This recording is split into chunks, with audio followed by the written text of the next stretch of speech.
Монголын үе үеийн багш сургууль үзүүлэгч та бүхэндээ Монгол улсад боловсролын салбар үүсч өгснээ 100 жил дэлхийн болон Монголын багш нарын баярын мэндийг өргөн дэвшүүлье.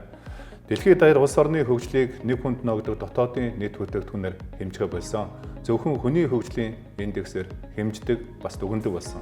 Тэгвэл хүний хөгжлийн индекс гэвэл сайн боловсролыг хэлнэ. Тийм учраас Монгол улс боловсролтой хөрөнгө оруулж иргэдээ боловсролтой иргэн болох нь Монгол төрийн үүрэг юм аа. Өнөөдөр ерөнхий боловсролын сургуульд 34 мянга, сургуулийн өмнөх боловсролд 10,800, ихтэй сургуульд 7,300 багш нар эзэмссэн мэргэжилдээ эзэн болж ирээдүйн хойч үеэ соён гэгээрүүлэх үйлсэд хоёргүй сэтгэлээр зүтгэж байна.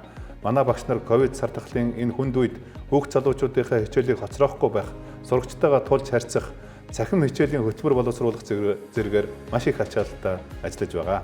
Нүдэнд харагдахгүй ч ирээдүйн улс орны хөгжилд асар их хохирол авчрах зүйл бол хичээлийн хоцрогдолтой хүүхдүүд юм аа. Үүнийг давж гарах цөм хүч нь бол багш нар та нар үлээ. Тиймээс боловсрол шинжилгээ ухааны яамны хувьд ирээдүйнхээ төлөө та бүхэнтэйгээ хамтдаа зүтгэж, боловсролын шинжилгээг хамтдаа хийж, эрдмийн гэрлийг хамтдаа асаах болно. Сайн багшийн гар дээр эх орны маргаашийн нар манддаг. Эрдмийн их уурхаан оюуны баялаг бүтээж та бүхэндээ дахин баярын мэнд хүргэж, эрүүл энх сайн сайхан бүхнийг хүсье өрөөё.